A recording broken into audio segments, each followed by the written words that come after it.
I think I'm always pushing myself stylistically, artistically, but it's just the new norm. I mean, there's people that I trained with, they're still dancing, choreographing into their 60s. Yeah, it's the new norm. We're taking care of our bodies better, eating healthy. There's a lot available to us to help us sustain a healthy life. I'm Caitlin, a former professional ballerina turned dance educator and career mentor, and this is the Brainy Ballerina podcast. I am here for the aspiring professional ballerina who wants to learn what it really takes to build a smart and sustainable career in the dance industry. I'm peeling back the curtain of the professional dance world with open and honest conversations about the realities of becoming a professional dancer. Come along to gain the knowledge and inspiration you need to succeed in a dance career on your terms. Hello and welcome to the Brainy Ballerina podcast. I'm your host, Caitlin Sloan, and I am joined today by Nancy Paradis. Nancy is the artistic director of LA Dance Moves, an innovative company blending dance, music, art, and media to create inspiring works. She has danced professionally with the Washington Ballet, Richmond Ballet, and Louisville Ballet, as well as in television, film, and commercial choreography. Nancy, I'm so thrilled to chat with you today, and I always like to start by asking my guests, why did you take your very first dance class?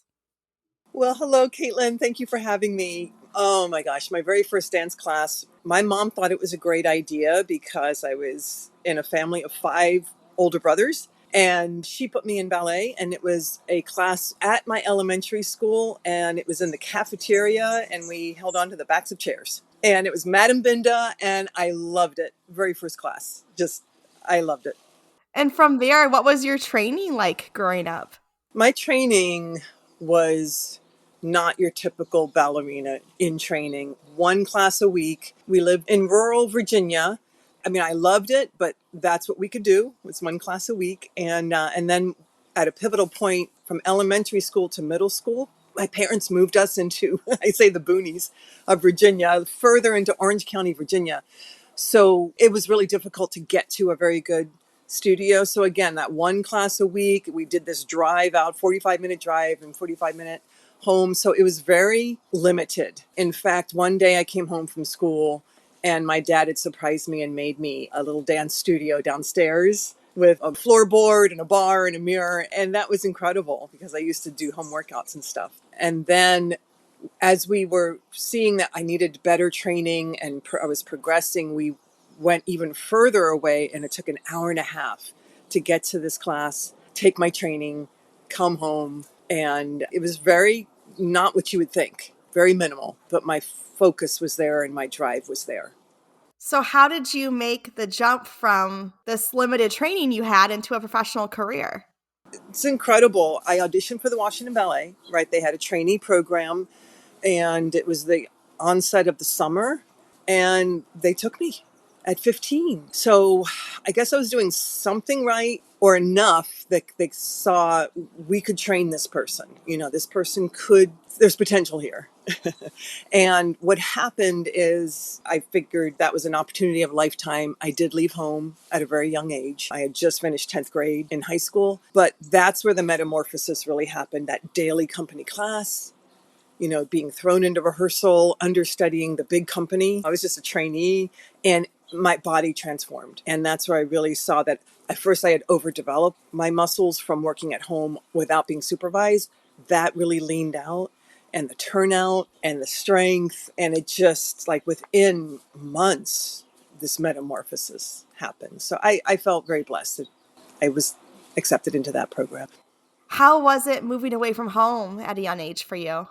You're so focused on what your task at hand, but I was lonely a bit, more at night when the day was over. And in fact, one time my mom came and visited me unannounced, and she could just sense that I was missing home. And I started crying. I remember it clear as day.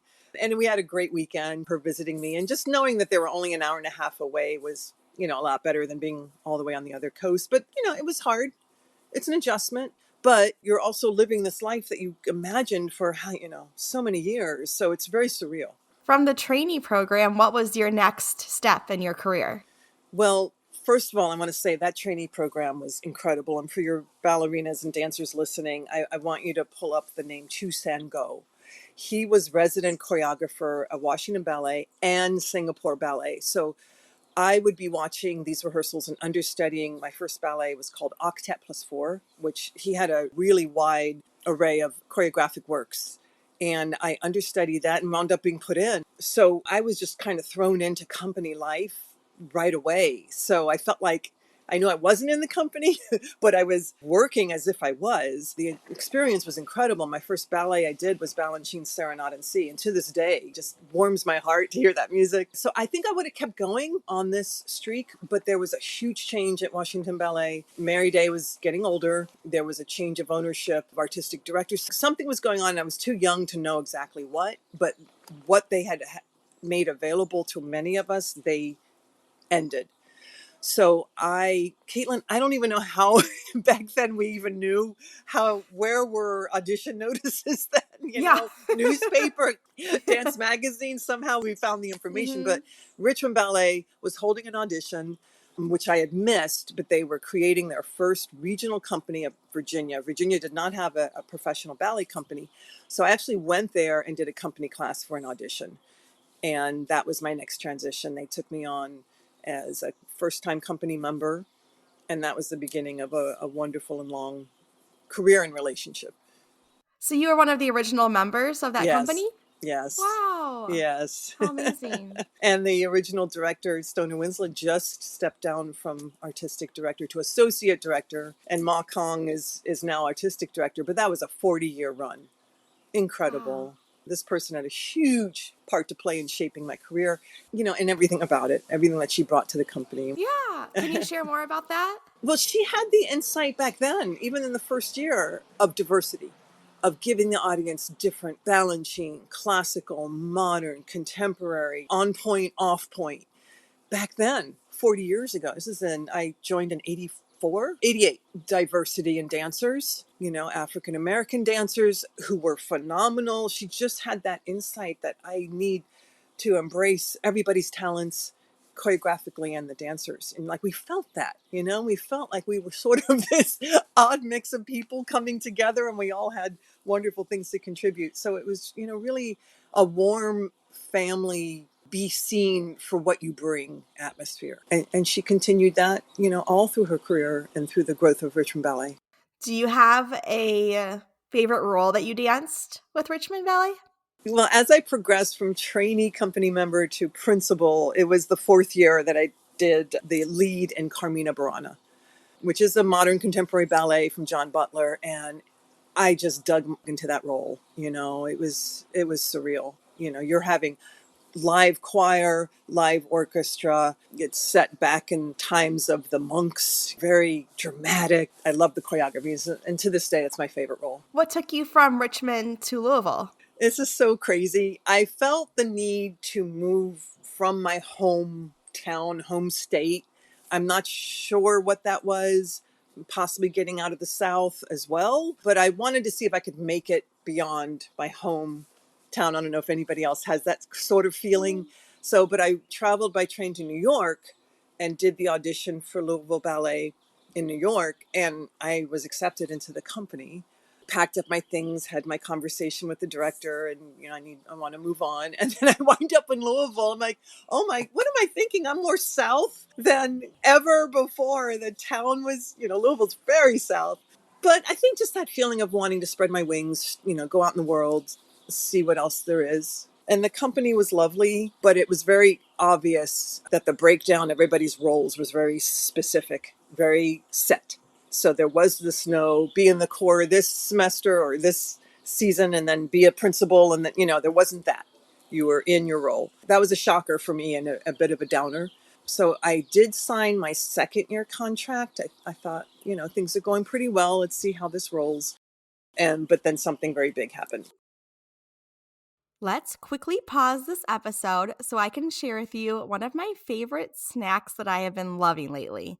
As a busy dancer, educator, and mom, I am always looking for a snack that I can throw into my dance bag that will be quick, convenient, and provide lasting energy.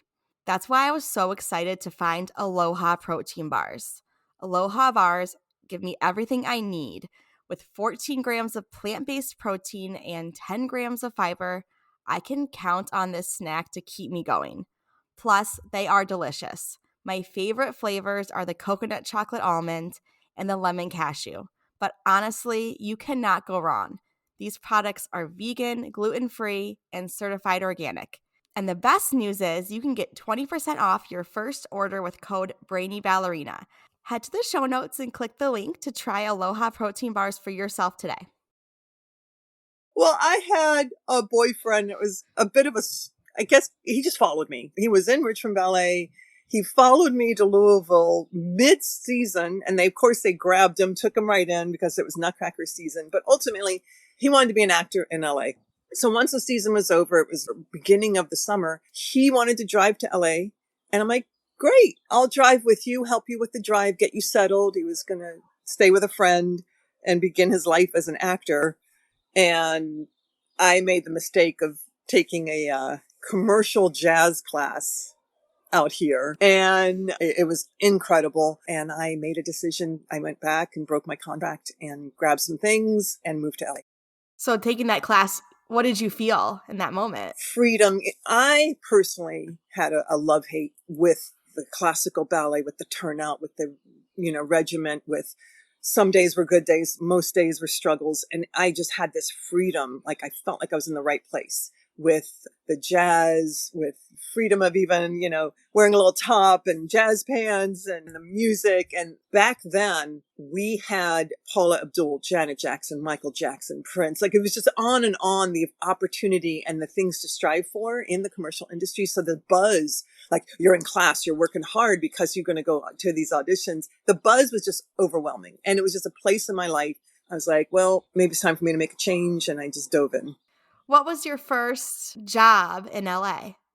I auditioned and got the Hollywood Bowl, a Disney special events for 4th of July. And it was a 10-day performance where they did fireworks. I don't even know what year that was. It must have been 89. When I moved there, it was the following year, 89 or 90. And I was riding around on buses, the bus system, which is terrible in LA.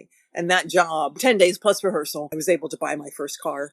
What has been one of your favorite jobs that you've had in the commercial industry? The job that makes you kind of feel like either I made it or I sort of made it or on my way to making it. And it was the MTV Movie Awards.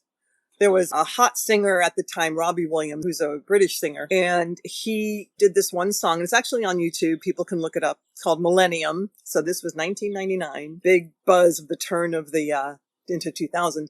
And I was a dancer. And it was a James Bond theme. So I was one of the Golden Girls. There were 4 of us ladies. They painted our bodies all gold, wearing gold point shoes, wigs, really ridiculous. But everybody was a character. The whole stage was filled with just these really cool characters, costumes, and different versions of movement. And Toni Basil was the choreographer, and she's the singer of, "Oh, Mickey, you're so fun. You're so fun. You blow my mind." So she choreographed it. And we performed it. It was filmed live. And like I said, it's on YouTube to this day. And it just was that job that was like, yeah, I booked it.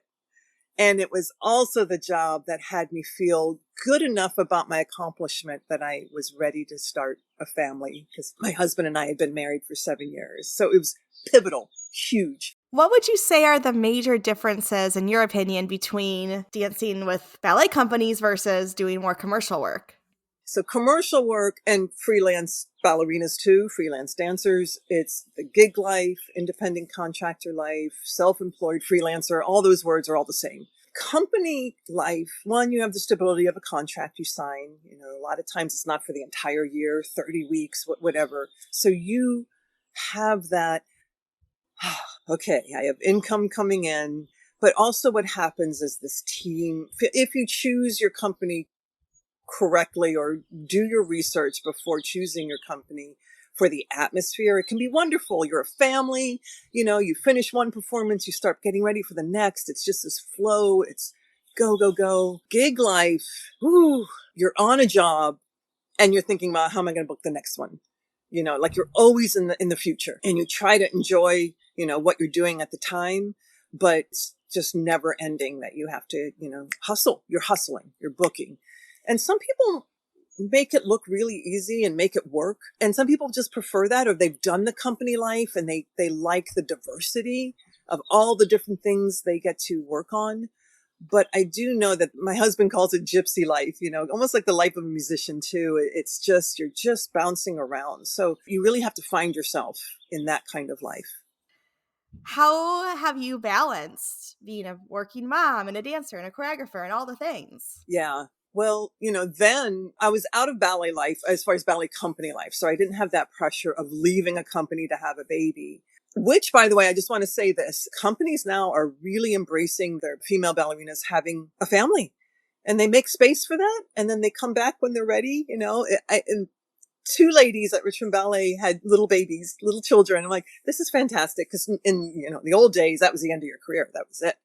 So for me, I'd begun teaching pretty much right away when in LA to bridge the gap between jobs. So I continued teaching, of course, had the 3 months from our first son.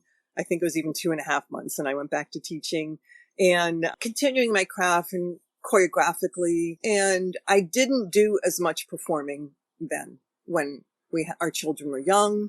In fact, I'm doing more now than when the kids were young. But, it's that transition into the next place in my artistry. I really wanted to learn how to be proud of having a choreographic career and where could that bring me, and even directing and moving out of working with kids to colleges and higher education. So it really kept me busy. And I taught, it was working the whole time. What are your thoughts on continuing a career? I mean, how long have you been dancing now? Yeah. 40 years? 50 years? 50 years. I started at 6, so do the math. How do you have that longevity in a career? What's your advice? I knew long ago when she used to train from my husband at Tremaine's studio, which was way back, and she has a studio out in Idaho. She brought me in last year. And I actually asked her, I said, what had you reach out to me? She goes, Nancy, I just see you, you're just consistent. You stay at it. You're either working, teaching, or performing.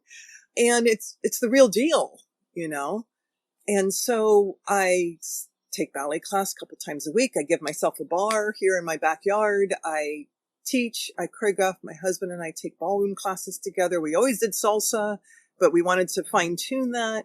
I think I'm always pushing myself stylistically, artistically, but it's just the new norm.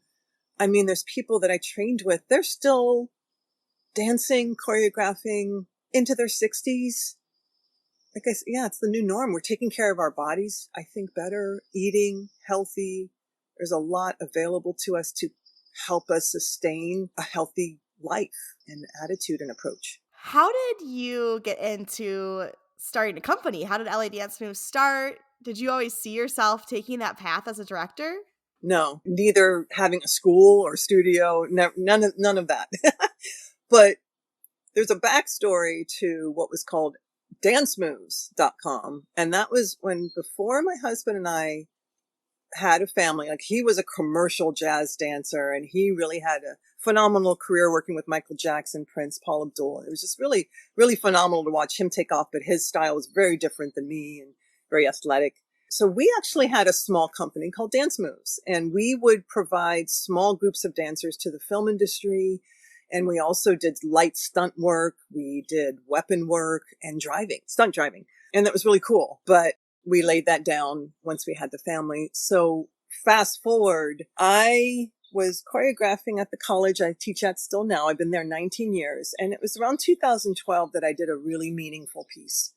And it was in honor of my father, who had passed 3 years prior. And I really dug into this and put everything I had into it. Once I saw that on stage, I felt the satisfaction of when you really dive into something and give it your all. What happened is a few years after that, I wanted to honor him because he was a composer, arranger, musician in the Marine Corps. And I was able to have our own wind ensemble recreate some music of his. We collaborated. I put dancers on stage. We had live musicians. I had Marines. And it was just this amazing combination. And I had forgotten that I used to play music. I used to play flute in middle school and high school. And my dad was actually my conductor for a few years. So I sat in on the musical rehearsals as we prepared for this. And it just kind of all came together that this is my passion and my love. And I want to push forward collaborating with composers and musicians. And it took the form of dance on film. And that's how LA Dance Moves began. And that was 2014. In fact, we've just hit 10 years. And that was the way that I could do it. That was my lane, was to create dance on film and then share it out. And it kind of kept morphing. How did you learn to create dance for a film? I mean, I imagine that's a completely different skill set. That's a great question. And I remember being surprised at how I took to it. It felt natural. The planning of the film day, of the different shots, I'm like, why does all this feel so normal and natural? I don't know. I think maybe because it's very similar to planning a production on stage, but just having, the film in mind. So after the first production, which was really had a lot to it, very involved, 2 different looks, an inside look, an outside look, a sub storyline, B footage, B roll, close ups, sunsets. I didn't take any courses. So I think I just followed the vision of it. Like, what would it look like?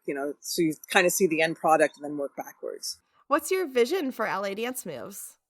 We worked 10 years. I was in my lane of like 1 or 2 little productions a year, and then COVID hit. And that's actually where I thought, all right, I'm going to go for it. And, one was out of the passion of just trying to keep dancers working somehow. The idea of actually having a company kind of hit during COVID when I did a virtual concert that people really received that well. Now I had a small audience, but I actually sold tickets. And then I did another virtual concert. And I thought, wow, I could really get into this, but understanding that, ticket sales are not enough. You have to have that board of directors and be a nonprofit, get people to donate. And I wasn't quite ready for all that, but it was something I really wanted to do. And it kept getting bigger and bigger. And then the final production I did, which was really, it was a dance on film production, but I turned it into a feature film, and it's a documentary. And it just took everything out of me financially as well, because I didn't have that backing or donors. And I'm like, Nancy, what are you doing? Financially, this does not make sense. This is not a business model. But if we look at marketing and putting yourself out there and having products and building a portfolio, there it is. And a repertoire. So sustainability wise, I couldn't keep going that way. But now I have 10 years of dance on film and repertoire of LA Dance Moves. And so the future of LA Dance Moves right now, right in this moment, is getting this work out there. And I'd love to, be restaging the works, which I've done a few times now on other companies, and share it out. As a choreographer and as an instructor, what type of environment are you aiming to create when you're working with dancers in the studio? I expect a lot, and I communicate that. I expect you to do your best. I expect you to come back better than you left the week before, and listen to your music and visualize. Those are the 3 things I expect. On the flip side, I create kindness, patience. As long as you're doing your best, let's work together. I've learned better to morph and work with the dancer in front of me rather than, okay, this is my vision, I'm going to put it on you. That's taking me time to get to that place. But I also know, and this is probably my biggest why of why I would want a company, is the harshness of, when we place ourselves in a situation where we're being judged, where we're given roles, where we're being cast, how difficult that is. I was there. I know what that feels like. And I know what it feels like if you're working really hard and you're still not getting what you want. So the atmosphere I create is to bring people up, bring them up, and watch them go. See the confidence, see them go to places they haven't gone to before because I believe in them. And it's quite something to watch, and it gives me chills. What lessons do you hope that your dancers are going to walk away with after you work with them, even beyond maybe technique, but probably beyond technique? Beyond technique, yeah. Belief in themselves, belief you just push, do that extra push. You can overcome your own boundaries, seeing you have much more in you, than you have. Going forth, like I say, spread your wings, fly, confidence, belief in yourself. kindness. When you receive kindness, you pass it on. And also maybe also discernment of knowing, hey, I flourished in an atmosphere like that. I don't want to put myself in an atmosphere that's not at least similar or has me feel this way. When you're working with dancers, what's drawing you to a dancer that you want to work with? What are you looking for? Yeah, that's a great question. Yeah, because, in like in the audition situation with a lot of dancers, it can be overwhelming, but I can actually feel people, and I kind of gravitate toward a little bit of the underdog who's got it, but maybe it's not fully there yet, or they are gracious and grateful. And that's so weird because we think, well, don't you need to see technique? Yeah, then we have to have the efficiency of, what I need. But it's also, how is this person going to be working with them? I want someone who's grateful for the opportunity, who's kind, who's, we can work together. And somehow I can feel that from somebody. Per project, it's more per personal invitation. And I tend to watch people for quite a while, and not stock, but like in class, and LA Dance Moves originally began with my college students who have graduated and who I chose because I saw them go through adversity. I saw their character. So that is also a way I choose, not in an audition situation, but if I'm going to invite somebody, their character. Let's pause this episode so I can tell you about one of my favorite resources for dancers, Ballet Help Desk.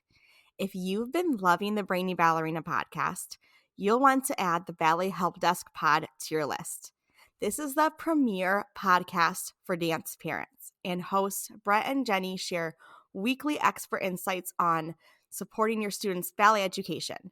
They cover key topics like summer intensives, ballet competitions, full-time and post-grad training, health and wellness, boys in ballet, and more to help your dancer make the most informed decisions about their unique training path. Another one of my favorite resources from Ballet Help Desk is their reviews. Head to their website for over 1,400 reviews on summer intensives and year-round training programs. And while you're at it, submit your review to help other dancers and their families make important decisions about their future. The more transparency in the dance world, the better. Head to the show notes to visit the Ballet Help Desk website today.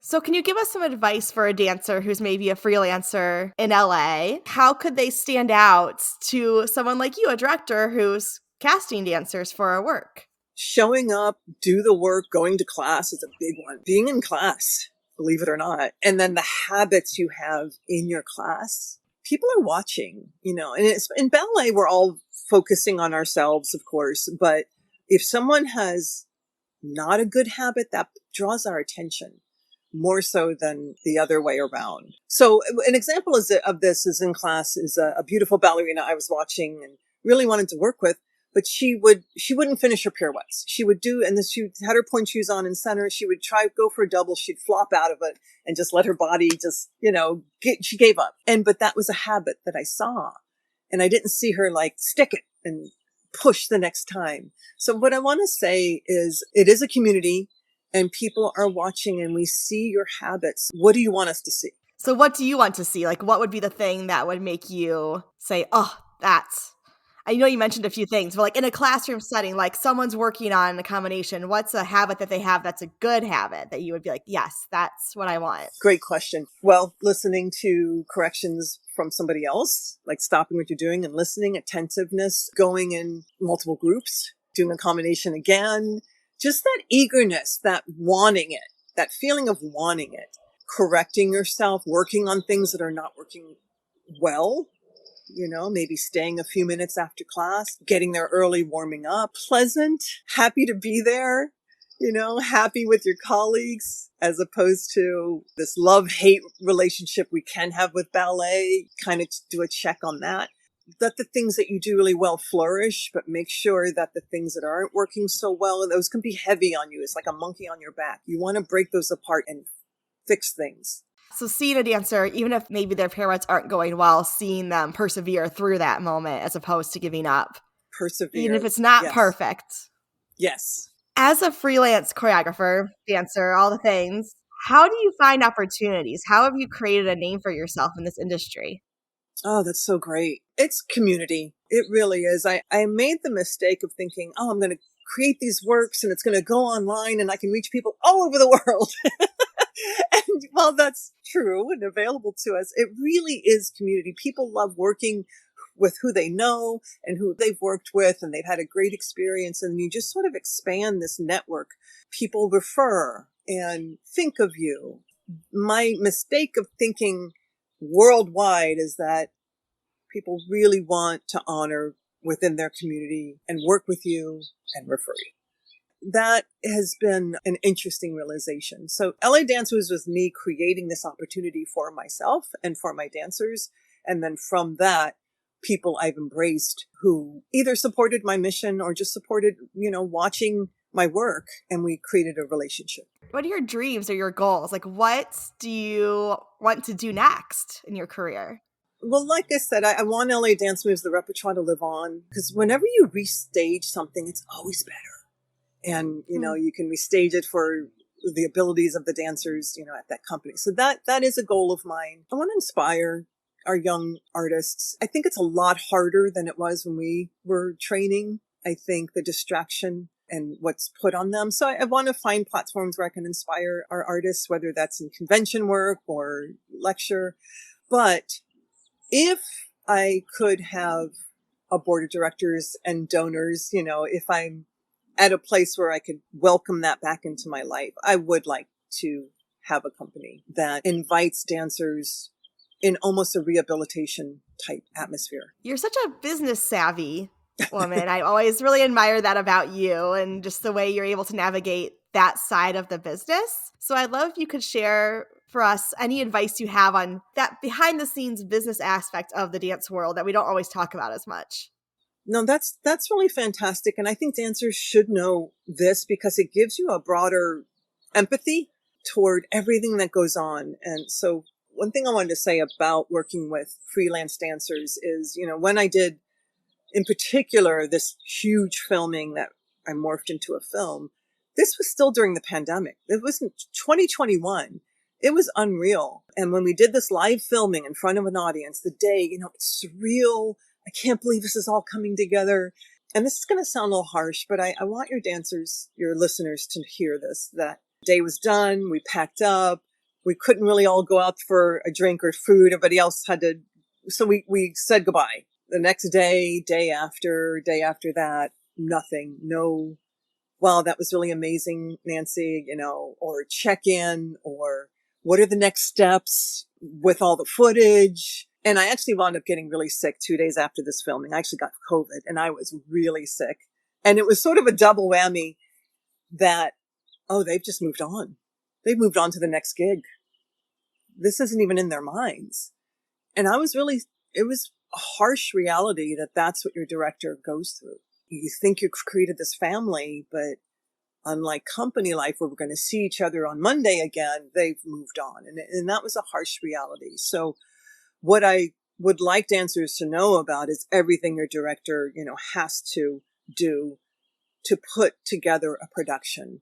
Like, think about Nutcracker, how many dancers thank their director when it's all said and done, for this opportunity. And I think don't underestimate how huge that would be. So the back scene setting, and I actually want to create a course on this from my experience, but just you have to start from the production and work backwards. So the end product and work backwards into, the visual and the filming. What is the goal of the project? And then you have to pick your dancers, book rehearsal space, which a lot of times we're in a different space each time. That alone is a challenge. Put it all together, hire your cinematographer. I mean, it's like, imagine putting a movie together. It's a lot of moving parts. I remember one time you gave this great piece of advice to me about contracts, and you said, always get everything in writing. And I've really held on to that. I'd love if you could kind of share your advice about something as nitty gritty as a contract. Huge. Even if you're exchanging services for free, the contract is, because communication gets so wonky, whether it's verbal, even texting can be a contract, because you're taking what you've talked about and putting it in words and then go, oh, well, that's not quite what I meant. And then you can really define. So it's really just defining, what am I agreeing to? And if it's loosey goosey, most of the time it's going to be a project from hell. So the contract is not, it's being smart and savvy, but it's really just taking the words that we just said, putting it in writing, make sure we all agree, we all understand, and then everybody relaxes because we understand what's expected of us, and boundaries, right? It's outlining your boundaries. And then if you're being asked more, you can have a conversation about it, but it's not just expected of you. And so even if you're just exchanging services, you can create a contract on that as well. Yeah, I love that. I think that's so important for dancers to know, like, set those clear boundaries, set expectations so that everyone, like you said, is much calmer going into the situation because you know what's going to happen. Well, dancers, let's say they talk to somebody someone wants them to do a gig, and this is typical. There's no pay, but it's great exposure and you'll get footage and photos. Oh, okay, great. So the dancer could follow up with an email. Thank you so much for this opportunity. I want to make sure I understand everything we just talked about correctly. Throw it in an email and then see what happens. And I think another one of your superpowers, Nancy, is connecting people. And you've spoken about this a little bit, the power of connections, but you have a wonderful way of seeing an opportunity. And if it's not something that is right for you, maybe connecting someone else to that. I'd love to just hear your thought process behind building that community and making those connections for people in your network. I like to do exercises with my students where they actually wind up writing down what their gifts are and really getting clear on what they offer, what are their gifts. So if we're really clear on what we can really do and what we can offer and what we're really good at, it makes it easier to go, you know what? This isn't really in my lane. That person would be great. And it's like giving a gift, and you give a gift and their eyes light up and it's like so rewarding. When you do that for somebody else, they're so appreciative, and it just creates a sort of, like, you don't do it to give something back, but it just creates energetically a wonderful relationship where that person's like, wow, that was really cool. And that really is a power of building a like-minded network, because somehow that's going to come back to you. And that's how Caitlin was able to get not one, but two opportunities working at a university, was from somebody reaching out to me. So it's like, I feel like it's just natural, like, to give back, because it was huge. Working at a university and working with these dancers who are pursuing a professional career or going in that pathway, what do you hope that they come out of your class or out of their time with you knowing? Knowing and coming out of that true appreciation of the breakdown of dance and honoring the progression of it. And you can't rush it and you can't skip steps, and also extracting everything you can. Like, remember when we started this call, I had one class a week. I extracted everything I possibly could without even knowing it. Like, this is all I get. I got to, do my best. So I try to instill that in dancers. Also community, working with each other, embracing each other as strength and camaraderie. That's what I hope they get out of my class and move forward and bring that with them. When you think about it, those are all the great things to have in the work environment. Last big question I have for you. What advice would you give to aspiring dancers who are pursuing their career? My advice to dancers is, I do believe that we don't choose dance, it chooses you, because those who truly love it and breathe it, it's beyond you. So I think it's a gift. I think it's gracious and beautiful to be part of this world that brings so much life to our dance, and the arts brings color to our black and white world. So remember everyone that's there to make you great. Embrace them. Remember every time you're on stage, it's an honor to be there and be in front of people and sharing your gifts. I think just gratitude, because wherever you are, there's people who want you to succeed and do great, and to soak that up and just let that be your light. This has been so great, Nancy. If there's anyone who's listening who wants to learn more about you or LA Dance Moves or see your work, where can we go?